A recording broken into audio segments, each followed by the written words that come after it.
14 ఏళ్ల తర్వాత తెలుగు సినీ పరిశ్రమలో పండుగ వాతావరణం నెలకొంది. ప్రజాగాయకుడు గద్దర్ పేరుతో సినీ అవార్డులను సీఎం రేవంత్ రెడ్డి ప్రకటించిన విషయం తెలిసిందే. ఇవాళ హైటెక్స్ వేదికగా జరిగే వేడుకల్లో విజేతలకు వాటిని అందించి సత్కరించనున్నారు. తెలంగాణ ఫిల్మ్ డెవలప్మెంట్ కార్పొరేషన్ ఆధ్వర్యంలో అవార్డుల ప్రదానోత్సవానికి ఘనంగా ఏర్పాట్లు చేశారు. ఈ అవార్డుల ప్రదానోత్సవానికి సీఎం రేవంత్ రెడ్డి ముఖ్య అతిథిగా హాజరు కానుండగా సినిమాటోగ్రఫీ మంత్రి కోమటిరెడ్డి వెంకటరెడ్డి, మేయర్ విజయలక్ష్మితో పాటు పలువురు మంత్రులు, ఎమ్మెల్యేలు, ఎమ్మెల్సీలు, స్థానిక ప్రజాప్రతినిధులు హాజరు కానున్నారు.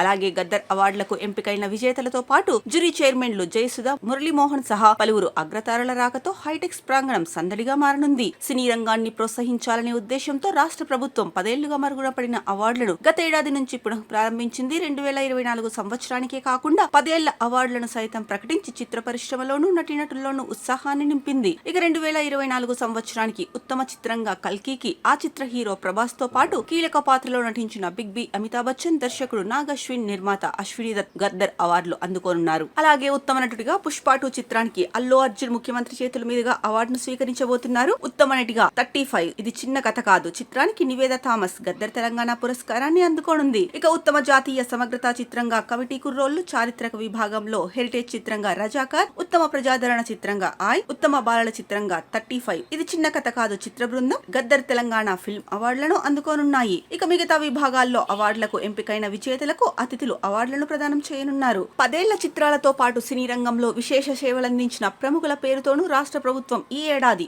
6 ప్రత్యేక పురస్కారాలను ప్రకటించింది. ఎన్టీఆర్ జాతీయ పురస్కారాన్ని నందమూరి బాలకృష్ణకు, దర్శకుడు మణిరత్నానికి పైడి జయరాజ్ అవార్డు, దర్శకుడు సుకుమార్ కు బిఎన్ రెడ్డి అవార్డు, నిర్మాత అట్లూరి పూర్ణచంద్రరావుకు నాగిరెడ్డి చక్రపాణి అవార్డు, యువ కథానాయకుడు విజయ్ దేవరకొండకు కాంతారావు అవార్డు, రచయిత ఎండమూరి వీరేంద్రనాథ్కు రఘుపతి వెంకయ్య నాయుడు అవార్డులతో ప్రభుత్వం సత్కరించనుంది. ఇక ఎంతో మంది సినీ ప్రముఖులు, రాజకీయ నాయకులు, ఇతర అతిథులు హాజరు కానున్న గద్దర్ తెలంగాణ ఫిల్మ్ అవార్డుల వేడుకలకు ఎలాంటి ఆటంకం లేకుండా హైటెక్స్ వద్ద పోలీసులు పటిష్టమైన భారీ బందోబస్తు ఏర్పాటు చేశారు. ఎఫ్డీసీ జారీ చేసిన పాసులున్న వారినే వేడుకలకు అనుమతించనున్నారు.